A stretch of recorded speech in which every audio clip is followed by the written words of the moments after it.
This program was made possible by contributions to your PBS station from viewers like you. Thank you. On the next Discover the Upper Cumberland, we visit newly relocated Franklin Fixtures in Cookeville. Next, we meet the 2016 Joan Derryberry Memorial Concerto Competition winner, Michaela Kandari. And then we visit the Barefoot Farmer in Macon County. All of this and more on the next Discover the Upper Cumberland right here on WCTE, your Upper Cumberland PBS. Funding for this program is provided in part by the United States Department of Agriculture.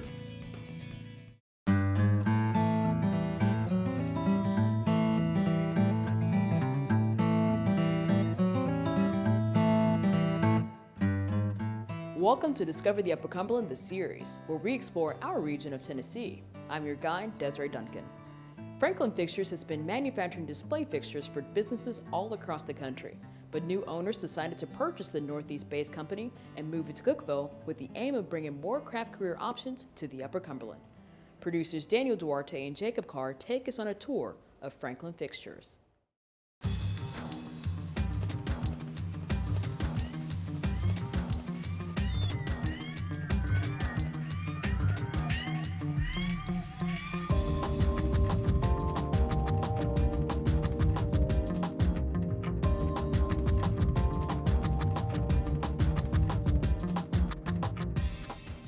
We have something really special going on here. We're building on a 40-year history.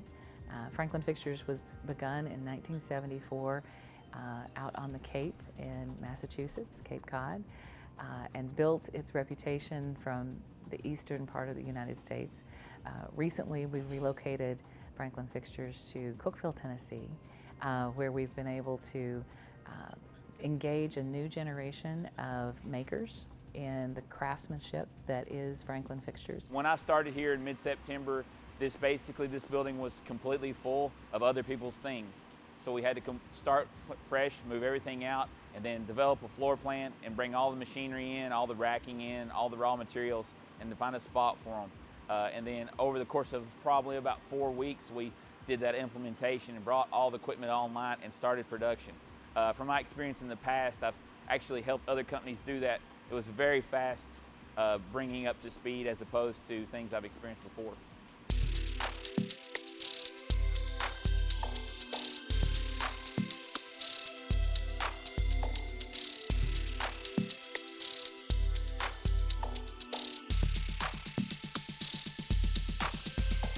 So the process is fairly straightforward. In the receiving area, incoming wood comes in anywhere from 4x8 sheets, 1/4 inch up to 1.5 inches. They go to a CNC saw. It automatically comes off, air-assisted tables, and the operator then puts it onto a roller conveyor system to go on to the next process. There's no forklift traffic, which is a bonus to safety, cleanliness, damage. So after it goes from the CNC, it may go to edge banding or it may go to finishing, and all the roller systems will get it to that point, ultimately ending up in assembly, where we have computer screens and drawings and 3D CAD models for them to look at and put it together, and voila, we're done. It's very straightforward. Very streamlined. Dave and I are very excited about the idea of engaging a new generation of makers and pairing folks who are new to this profession, new to this crafts area, with folks who have worked in it for a long time, 30 years of history or 35 years of history, and we have both. We have a beautiful team here, a beautiful marriage of experience that is diverse, and I think they love working here as much as we love them being here. At first I was a little nervous because I wasn't sure if I'd fit in that much, but we got a lot of great guys here and they're all really wise and they know what they're doing. So they've all pretty much taken me under their wing and shown me exactly what I need to know to excel at woodworking. So I'm learning little bit by little bit, but I'm liking it. I really am. I would have to say that a lot of the creative process is around the function, I guess you can say, form follows function. Every day it's something new. I can look at the picture, I can look at the drawing, but it looks totally different when it's a finished, beautiful piece. It's set up, it's just really nice to see what my work goes, it becomes. It's incredible, it really is.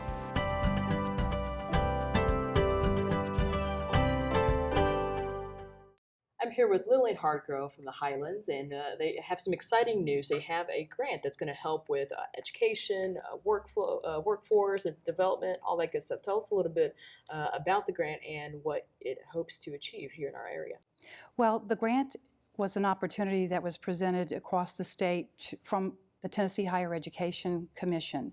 The grant is about finding individuals in our region that have some college but no degree, and then providing them with counseling, advising, and a pathway back to college so that they can complete their post-secondary education degree. And that might be a certification from a Tennessee College of Applied Technology, a 2-year degree from a community college, or a 4-year institution. So THEC put out this request for communities to apply, and so the Highlands Economic Partnership, under the work that I do in workforce development and education, decided to apply for the funding. We had recognized that in preparing our workforce for the jobs that exist here in the Upper Cumberland and those that we're trying to bring here, that we needed to look at the adults 25 to 64 and make sure that we were addressing their education and their workforce readiness for the jobs, as I said, that are here and those that we hope to bring to the region. And so we had already begun some work in that arena, and then the grant opportunity came along, and so it was just tailor-made for the next steps. But then you have this population that's out there that are not ready and perhaps do not have the skills that are required today by our employers and those that we're bringing to the region. So to continue to be successful in economic development, workforce development and education has to do the things that we are doing under the Highlands Economic Partnership. So we applied. The Tennessee Higher Education Commission has plans to identify 8 communities across the state. And in the first go-round, it was determined that they would make the grant award to 3 communities, and we were one of the first 3 communities to be awarded this grant opportunity, which speaks huge volumes to our region and the partnerships and the collaborations that exist here today. Because I often say that one person cannot do this alone, that it does take a commitment of many people who are coming to the table to make all these things happen. So Right. With all the new industry that's coming back into town, this is a perfect timing for that. Who are some of the partners that are working towards this initiative? we have representation from the Development District, Mark Farley, who is with the Development District, because this, I do want to stress that this is for the 14 counties. This is not for one county. It's not for 3 or 4 counties. It's for the entire Upper Cumberland. So Mark brings us access to all of the other leadership in the other counties, so he is a very key partner in all of this. We have UCHRA, Luke Collins, who's providing us with space in the 14 counties, because the idea is to hire staff that will be advisors to these individuals. So UCHRA is a strong partner in providing us space through the career centers in the other counties. We have Tennessee Tech, Tom Brewer, who is with the university, and he has workforce responsibilities. He's a very strong partner with us. We have Becky Hall from Nashville State Community College, now the Cookeville Higher Education campus with Fall State and Tennessee Tech, and Dr. Myra West with the Tennessee College of Applied Technology. Those are just a few of the folks that are with us. We certainly have a whole host of other folks, and we could spend the rest of the time just naming off all those individuals. But having employers at the table with us is very vital to this whole process, and understanding what their needs are as we plug these other individuals into the equation, the adults 25 to 64. And I want to add that we've identified that we have over 34,000 in the Upper Cumberland who have some college but no degree. So the intention is, over the course of 10 years, to find at least 4,000 of those. That's our minimum goal. We want to reach as many as possible over that 10-year period of time. That's Lillian Hartgrove with the Highlands, and we're talking about all the great ways that we are trying to make a stronger workforce in the Upper Cumberland. Thank you for joining us, Lillian. Thank you for inviting me to be here. And we'll be back with more Discover the Upper Cumberland.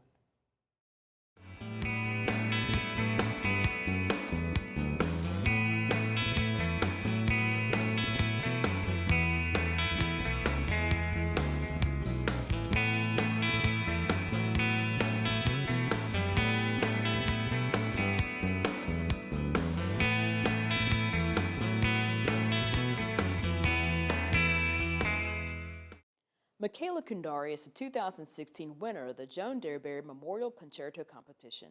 Holding this honor gives Tennessee Tech University students in the music department the opportunity to play with the Bryant Symphony Orchestra. She will be a featured soloist at the BSO concert on Sunday, February 14th, but here's a sneak peek at the talented musician as producer Jacob Carr profiles Michaela Kundari.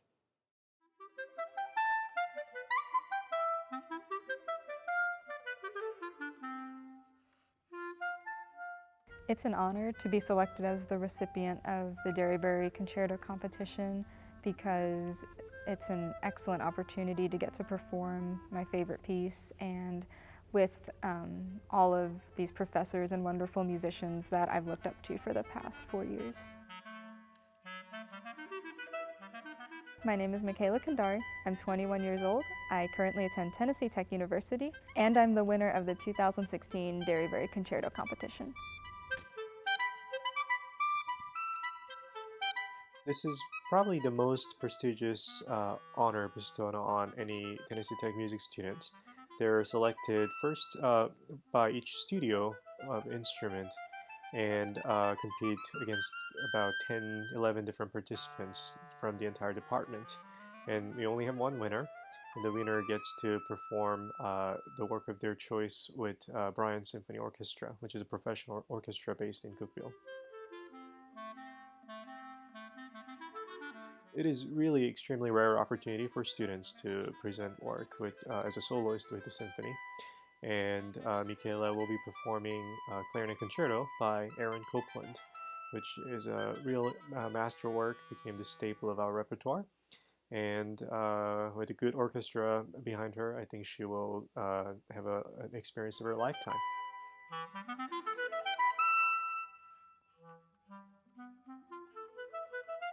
I've been playing clarinet since I was 8 years old.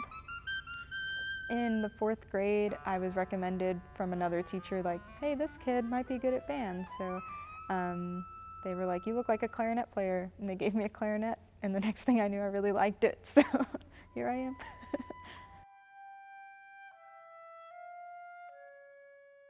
Dr. Kim is the clarinet professor at Tech, and I've been taking lessons from him since I started here my freshman year.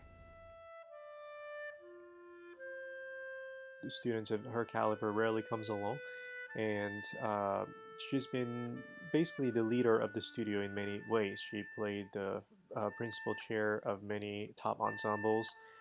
She worked with many of our younger students in smaller settings, a chamber group.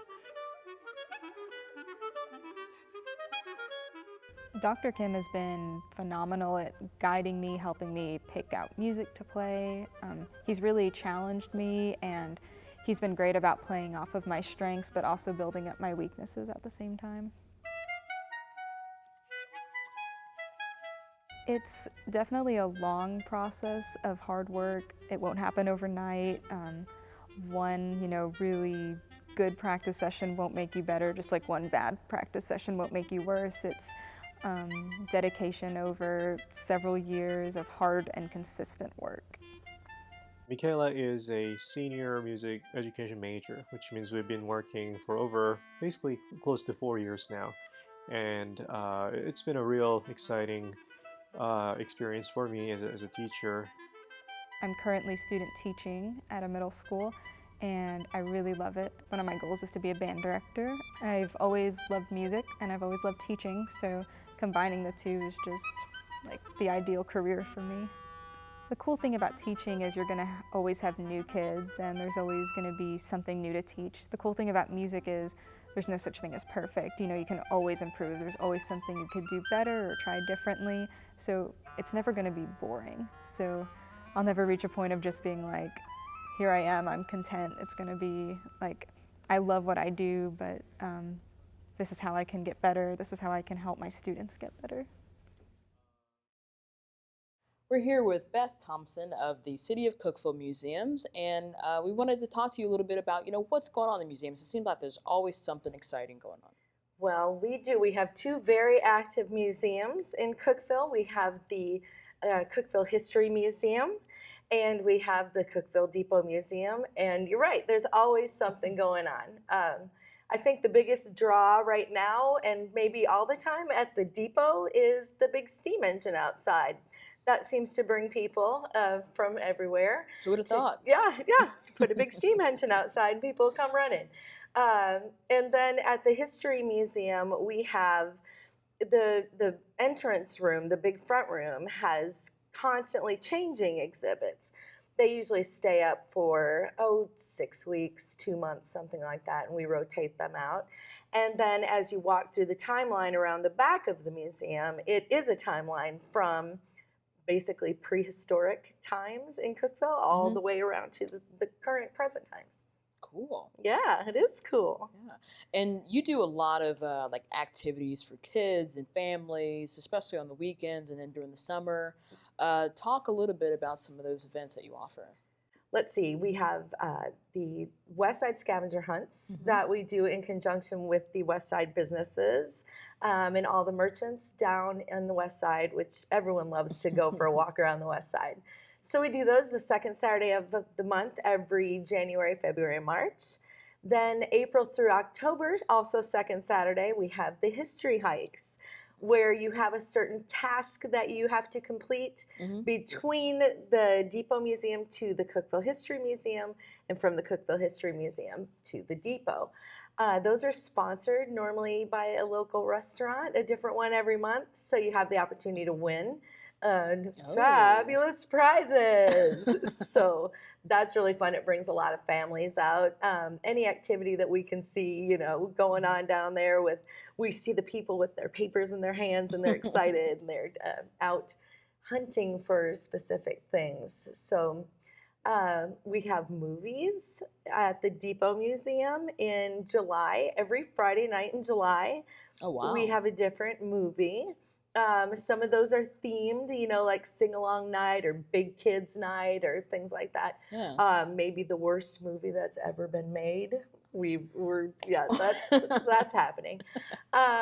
We have, let's see, what else? And then you have the brown paper. Oh, the brown bag lunch concerts. Yeah, thank you. Those are every Friday in October, except the last Friday, which it all leads up to Cooking on the Square. So we do the Depot concerts every Friday lunchtime that is not the Cooking on the Square week.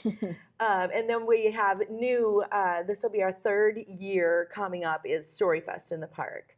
It's in Dogwood Park. It is a storytelling festival, which is the art of storytelling, the oral histories, the humorists, the maybe different cultures, all kinds of different storytelling. It's really, really a fun event. And it's really popular. It is. It's taken off like a blue streak. It's been great. And even friends that don't have kids are like, yes, Storyfest. Yeah, well, and it's not kid-centric. Some of these people talk for an hour, and they really are geared more, they're geared toward a family audience, absolutely. It's not, anything no bad. Kids. No. But it is. They gear it more toward an adult audience. Yeah.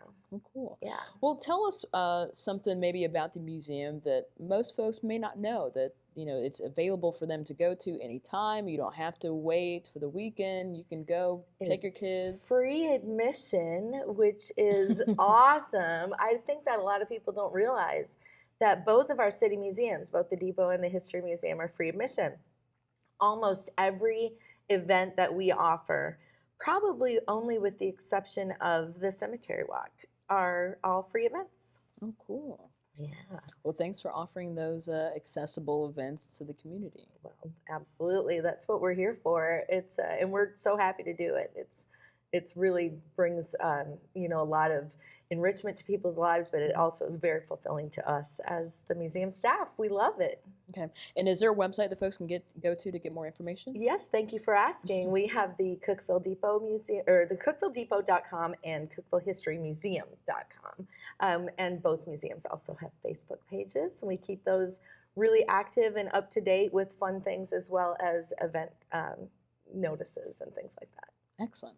Well, go to the website, check out all the events they have going on year-round. And thank you again, Beth, for joining us. Thank you, Desiree. And we'll see more on Discover the Upper Cumberland.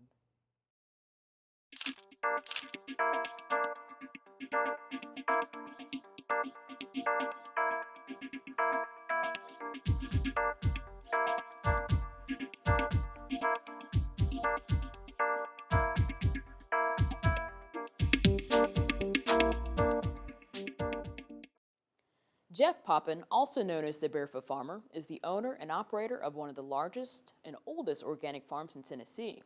And besides farming this large biodynamic farm, the Barefoot Farmer writes books and articles, consults, and organizes conferences on farming and local food. Producer Daniel Duarte was able to catch up with the ever-busy Barefoot Farmer.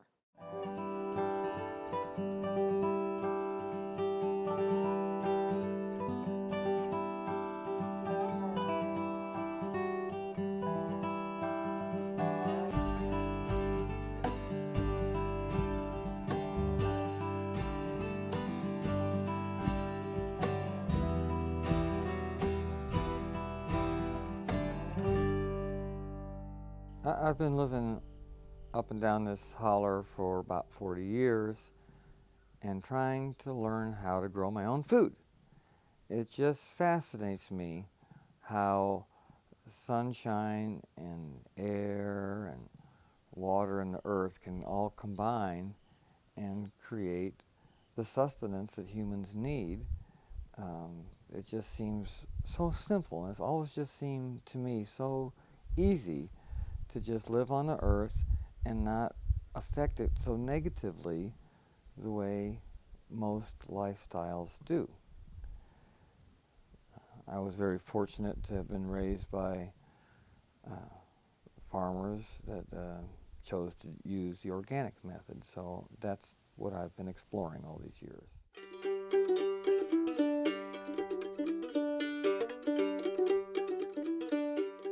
So what we do on our farm is we have 250 acres altogether, about half of which is forest. This forest is very important to the farm because it supplies the fungal activity in the leaf molds and in the fallen branches, and then there's of course the bird life and the mammal life and the reptiles and the butterflies and insects, and all of this creates a system of transportation that moves this biological activity from the forest out into the fields and of course back again, so that when our plants need something, there's a lot of movement going on. So I rely on the nature's intelligence rather than on the human intelligence, which would say we'll put so much NPK on and this, that, and the other, which tends to make situations where you have to use pesticides and insecticides and things like this, which are really detrimental to a healthy soil ecosystem. So we have these cows which can live on a few acres but make more acreage fertile. And most of the time they're living out on this farm, but in the wintertime we take the hay that we've cut from some of these paddocks, which have grown up in May and September when the grass grows faster than the cows can eat it, and we put it into rolls and bales of hay. So these rolls and bales of hay are then fed out to the cattle in December, January, February, March, and where we feed them, the ground gets worked up and there's some hay and manure and all peed on soil, which when put together make the most excellent soil conditioner and fertilizer, and we call this compost. Now, one of the things that I do is I study the agricultural education and how it changed from before World War I to after World War I. So when we read a textbook on agriculture before World War I, it clearly explains how I farm. Science will indicate that the healthiest diet for you is whatever's growing around you, and to get it from as close as possible to home and to eat a wide variety of things.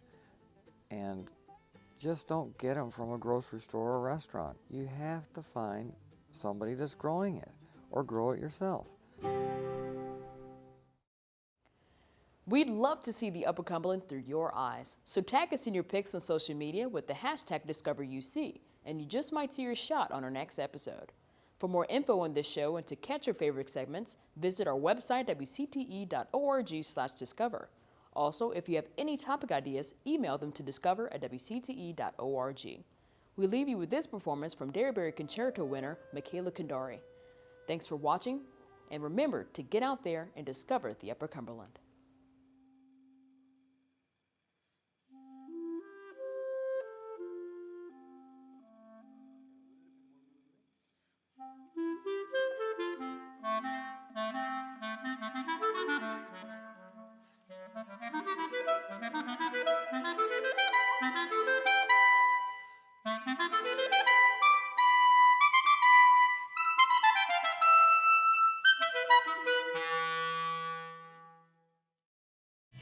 Funding for this program is provided in part by the United States Department of Agriculture.